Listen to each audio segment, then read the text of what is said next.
Markets are not quite as frenzied today as they were yesterday, although Tesla has been bouncing around and last time I checked is ripping upward over $4 a share, at one point over $5 a share. But volatility, I guess, is maybe going to be here with us for a while. Good news from the PMI. I'll reporting on that in a minute. We'll see how that's impacting the market, although at first blush, the Dow is doing very well, but NASDAQ continues to be a little soft. Some people are saying this is the great rotation that we've all been talking about and waiting for. We'll see if it continues in this direction. And interestingly, NVIDIA is still lower this morning. Well, last time I checked, it may be up now. Tesla, these wild swings are all within a range. And some like Bradford Ferguson, if you listened last night, if you didn't, you should. Some like Bradford Ferguson believe that this bodes well for another breakout soon, that we're solidifying in this range, and then it'll be time to move higher. Anyway, Market Watch says, asked what advice he would give to the incoming president, Summers, the previous chairman of the board, chairman of the Federal Reserve, said that the government's motto should be focused on removing roadblocks to innovation. Okay, we need to be able to, quote, we need to be able to build, baby, build in the United States, Summers said. He argued that there were too many barriers to constructing data centers, energy production facilities, and electricity transmission services to help power the AI revolution and the new green technologies. Wow, go Summers. These are potentially complex and risky technologies. The government needs to, less by law than by moral force, establish close connections where real experts within government who are closely monitoring and following developments. I don't know if that actually made any sense. Basically, he's saying, government, get out of the way, lend your expertise and your moral authority, but get out of the way of regulating or putting thumb on the scale. Summers argued that a key risk for the U.S. economy is a failure of government and other institutions to engage in forward motion and evolve in ways that support innovations like AI. He also argued that Tesla CEO Musk, who owns the social media platform X, could choose to be a positive influence on a new administration, and that he's watching with fascination and considerable alarm as Trump assembles his cabinet and plots a new course for the U.S. government. Summers said that whether Musk's near constant presence at Trump's side is a good thing is a question that's too hard to give a very simple answer to. It's like asking whether rain is good in New England, Summers says. Yeah, rain is good for New England, but not too much. He added that Musk's impact on America's capacity to explore outer space has been a stunning thing and a positive for the economy and for national security. Quote, has Musk's every political and cultural attitude according with my concept of the national interest? I'd have to say no, Summers said.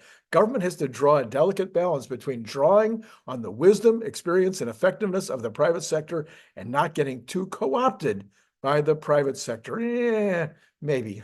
Key points. Europe is a relatively small, this is from AJ this morning, talking about, excuse me, talking about European sales, Tesla's European sales being a little bit off in some of the reporting recently, even as AJ had reported yesterday. He says, number one, Europe is a relatively small market for Tesla with third quarter sales of 81,000 vehicles. He says, number two, my Tesla management derived 515,000 fourth quarter global delivery estimates only assume 7,000 of an increase in incremental sales in Europe for the fourth quarter. So I only need to go up 7,000 compared to fourth quarter of last year. For this reason, if Europe can, maybe that's compared to last month. I think that's compared to last month. For this reason, if Europe can deliver 88,000 vehicles in the fourth quarter, and the first quarter 2024 was 86,300, 86,000, yeah, okay.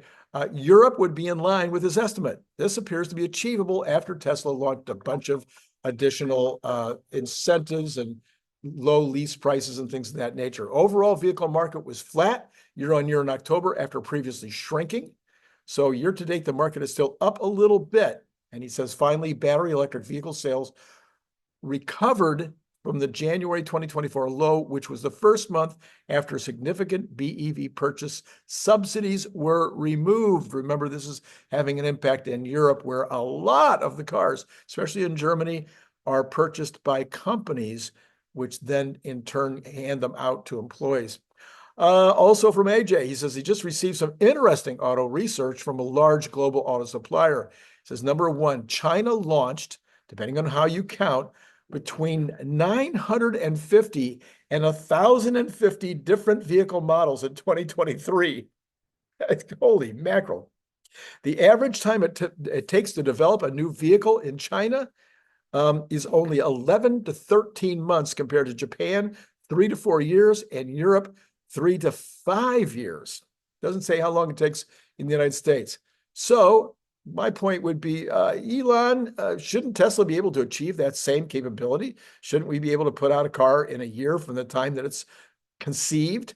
Or is that just not part of the future as Elon sees it? Transport will be all ride-hail, and the age of all kinds of interesting car designs and use cases might be over. So why would we want to even get into rapid iteration of designs in the future? There's a good question for you. I put that up on X. Maybe you'd like to join the conversation there, or go ahead down below and let me know, is this why we don't do faster designs and more designs at Tesla? Is because the future has nothing to do with fun, interesting cars. All right, Sawyer Merritt says, Hyundai CEO of Elon Musk and his Trump relationship. The fact that Elon Musk is so close to Trump, he's talking about the Elon Musk-Trump relationship. The fact that Elon Musk is so close to Trump is probably good for electric vehicles, not bad. We are not planning our business based on incentives. We want to produce really great vehicles with really great features. He didn't say anything about at a really great price, but I'm a fan of Hyundai and Kia. Elon Musk says the new tunnel boring machine is ready to go, and engineers can immediately start digging a tunnel anywhere with no prior site preparation. This is a really big deal. Yeah, so in other words, now you have to prep the site, get everything ready, and then turn loose the boring machine. Now you just bring the boring machine, offload it, say, go over there, and it just starts digging. This is pretty crazy. All right, this is Randy Kirk, by the way. Hit the like button. I know I say it every day, and some of you do it, but some of you don't. So if you don't, please do. If you do already, keep doing it. Subscribe, hit notify, regular day-to-day. We got Larry later, and then tonight we'll have Brian Wang at about 7:45, if I remember. I did remember last night, so I'm back. Hopefully I'm back at being able to remember my new system. All right, this is from, and then buy Cybertruck bottle openers. Thank you for the orders that have already been piling in. We've got more on the way, so you can place your order now and be assured that you'll get very fast service. Unclear, according to Mario Nawfal, he's reporting this, unclear breakthrough. Kairos Power gets okay to build reactors. Kairos Power just scored NRC approval to build 2 test reactors in Tennessee. This is huge. Aiming to power Google's data centers by 2030, only 6 years, less than, approximately 5 years away. These aren't your grandpa's nuclear reactors. Kairos uses molten sand instead of water. Watch this space. This is going to be an exciting new era in terms of nuclear. I can feel it in my bones. Gary Black says the euro fell to its lowest level since November 22 after data Friday showed business activity in the EU bloc contracted to 48.1 versus 50 in October and versus 50 expected. A PMI reading below 50 signifies expected contraction. The market implied odds of a half-point rate cut by the ECB next month jumped to 60%. A half-point rate cut by the ECB next month is now 60%. That's up 15%. It was at 15% on Thursday, now 60%. So the EU continues to have real trouble. And again, pay attention to demographics. This has a lot to do with shrinking populations that are shrinking even more. All right, here we go. Finally, our PMI this morning, the flash, what they call the flash US PMI, Survey data signaled a marked upturn in growth of business activity in November to a 31-month high, with output buoyed by the sharpest rise in demand for 2.5 years and an improved business confidence. Why would that be? Firms' expectation of output in the coming year rose to the highest since May of 22, attributed to the prospect of lower interest rates, improved economic growth, and more supportive business policies from a new administration in 2025. Now, usually we say that the first 6 months of a new administration, you give credit to the prior administration for their activities, and because the new administration hasn't had a chance to have much impact. But what I'm seeing all around me is that the fact of the new administration coming in and the policies that they're going to implement and that they're clearly showing that they intend to implement is already impacting confidence, impacting people's decisions, impacting companies and their decisions on how they're going to move forward in 2025. So maybe this particular time, we're going to have to give credit to Trump for the first 6 months. We'll see. We'll see what the economists say. Oh, yeah, the economists are all liberal. Anyway, employment fell. Employment fell for a fourth successive month, while output price inflation cooled. That's good. To the lowest since prices began rising in June of 2020.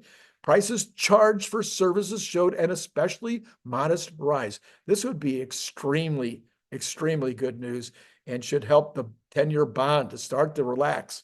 Growth was again driven solely by the service sector, solely 100% by the service sector. But rising optimism and renewed hiring in manufacturing hinted at an upturn becoming more broad-based in the coming months. Durable goods have been in contraction for 3 years. People are going to, you've heard me say this before, I should change it a little bit. People are going to need to buy that spa for their backyard. They've been waiting. They want the spa. Is that what people buy now? I don't even know.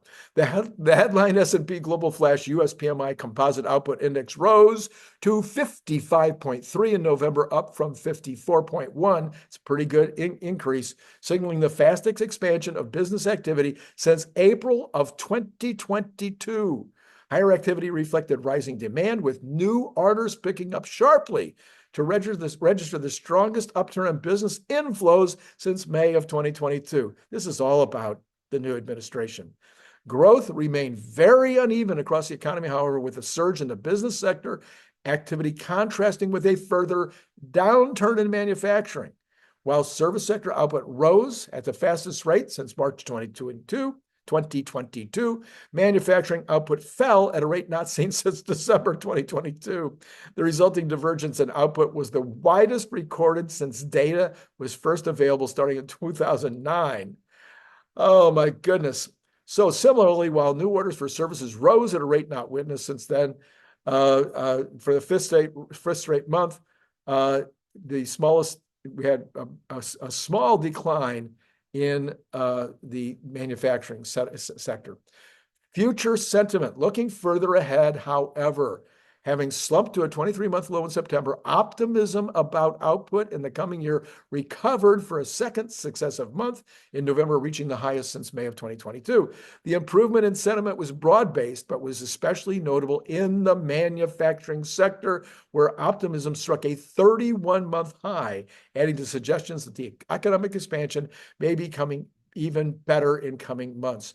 Improved prospects reflected the clearing of potential uncertainty following the U.S. presidential election, according to anecdotal evidence provided by survey respondents. They saw lower inflation and improved economic conditions. Respondents also often cited a more business-friendly incoming administration as beneficial to the outlook, notably in terms of looser regulation and protection measures. The latter helped boost sentiment, particularly in manufacturing. Now, then we finally have the University of Michigan Sentiment Index. I continue to worry that this is a survey, is being impacted by the sentiment of those doing the survey. You listen to the language and you be the judge. The language every single month for the last 6 months has been weighted, in my opinion. It says here, consumer sentiment was little changed this month, inching up 1.3 index points from October. So little changed, but inching up 1.3 index points. In November, sentiment extended a 4-month stretch of consecutive incremental increases. Post-election interviews were 1.3% below the pre-election reading, moderating the improvement seen earlier in the month. How overall, the stability of national sentiment this month obscures discordant partisan patterns. In a mirror image of November 2020, the expectations index surged for Republicans and fell for Democrats this month, a reflection of how the two groups in Congress views of how Trump's policies will influence the economy. In contrast, current conditions saw insignificant changes this month across the political spectrum, consistent with the fact that the resolution of the election exerted little immediate impact on the current state of the economy. Ultimately, substantial uncertainty remains over the future implementation of Trump's economic agenda, and the consumers will continue to recalibrate their views in the months ahead. So remember, this is a consumer viewpoint, not a business viewpoint. Year ahead, inflation expectations fell slightly from 2.7 to 2.6. The current reading is the lowest since December 2020 and sits within the 2.3 to 3% range that 2 years prior to the pandemic. This is so it's normal. Long run inflation expectations rose from 3.0 last month to 3.2 this month. Uncertainty over long-run inflation as measured by the interquartile range of expectations increased as well. So one of the things I wonder about University of Michigan is how they obviously know whether they're talking to Republicans or Democrats. How are they skewing it? What percentage of each are they interviewing? That would be important based on what we saw with the horrible poll results in the last month. All right, and let's go ahead and take a look at where markets are. So Tesla continues to be up at this point, 4.4. It was as high, I saw it as high as 5, and it was also down for a minute, but 4.4 up this morning. The Dow Jones similarly up 177, but it was up higher. It is now peaked and coming down. Don't know what is going on, why it would be off. Very good report from PMI, and the consumers were not bad. Anyway, I don't know any other reporting that would be important right now. The NASDAQ is actually down 40.89, which is what we talked about in terms of possibly some kind of a rotation out of the NASDAQ and into the Dow. S&P 500 up 2.78. And then these Magnificent Seven are mixed, but listen, NVIDIA is down 3.86 at this point, $3.86. I was saying this morning, I am so tempted to put a little something, just a little taste of NVIDIA, down 404, down $4. It's just going down, down, down. While Tesla's going up, up. Well, now it's a little bit down from where it was. It's only up 323. But NVIDIA, the only reason I don't is I see NVIDIA maybe increasing by 33% in the next 12 months, whereas I see Tesla doubling. So that's why I'm not planning to take a nibble on NVIDIA. Okay, let's go. The Cathie Woods are basically up this morning all across the board. Square a little bit off this morning with, I think Bitcoin might be off this morning. The Dow is up 0.33, the NASDAQ down similar 0.38, and S&P is now down 0.04. And as mentioned, Tesla continues back up over $4. All right, let's go ahead and take a look at the rest. We'll come back and take one more look at Tesla in a second. Okay, here we go. As I mentioned, I've got to find a new way to see all of the bonds because the CNBC thing seems to be broken.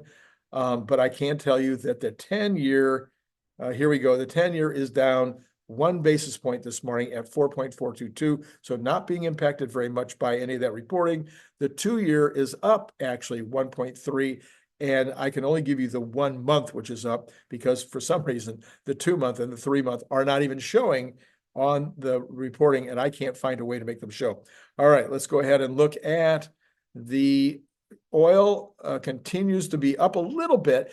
We're back over $70 for Texas Intermediate at $70.61. This is all being put to the, what's happening in the Ukraine and what's happening in Israel.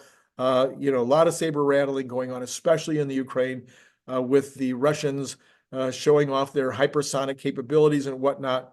So up 51 cents for Texas Intermediate, 39 cents for Brent. Natural gas down $5. I'm sorry, 5.36% this morning, still over $3, 3.16. Now, I did do a little more in-depth reading here. There was a big drawdown in reserves. We do have a lot of snow falling in the Northeast right now. We do have prospects of a colder winter in both the United States and Northern Europe. And we have Northern Europe apparently probably going to depend more on the United States than Russia again this year. And so exports are going to be up. So that's all of the information that I was able to glean from reading this morning on about natural gas. But it's been so up that it's not surprising that it's getting a little haircut right now, down 5.36%. Gold jumping another 23, so gold's on another run. It is at 2,698. Silver also up 1% this morning at 31.27. And copper, though, down a bit, 0.87 at $4.09. Okay, sterling. We got sterling falling to a 6-month low after weak PMI data. Did I read that? I thought I put down a thing about that. I think I did. Yeah, I think I read that. Okay, boy. Okay, and so, but the Japanese yen doing a little better compared to the euro. All right, we've got Bitcoin up 139. That's a small move, but we're at 98,396. So will we break 100,000 on this Friday before a long weekend? That seems unlikely. And okay, so what are you going to do? You're going to like, subscribe, and notify. You're going to watch later today. Larry Goldberg's going to be on. I'm sure we'll have a lot to talk about this week. And then we've got Brian Wang. Brian Wang comes on almost every week, but usually it's only when he's got something extremely interesting, and he does. It has to do with cyber cabs and robotaxis and cyber cabs and some stuff that nobody else is reporting on, as usual. And so you'll want to watch that about 7:45 California time tonight. And then buying robot, what are those things called? Buying Cybertruck bottle openers would be a very good idea. Handing them out to your friends, handing them out to your family members. Everybody's interested in the Cybertruck. It is, a big iconic thing right now with all kinds of major stars driving them and showing up with them. For $25, you just can't go wrong. Or if you buy a couple, 3, you're talking about $20 a piece delivered. I forget at some point, maybe it's 5. I think it's 5. At 5, 4. I think it's at 4. It's only $80 for 4. Look down in the information below if you want the details. But I think if you buy 4, it's $80 delivered. $20 a piece. How can you beat it? There's nothing out there. Anyway, send the money to paypal.me/Randy Kirk. It's as easy as pie. It's all down below. And or join Patreon. It'd be great if you would like to support the channel on a regular basis with a small contribution, less than a latte a month. Yes, less than some kind of latte. I don't have a clue. I don't drink coffee at all. Okay, except you probably think I do when I'm this excited. Anyway, that's all I got for you right now. It's been great talking to you.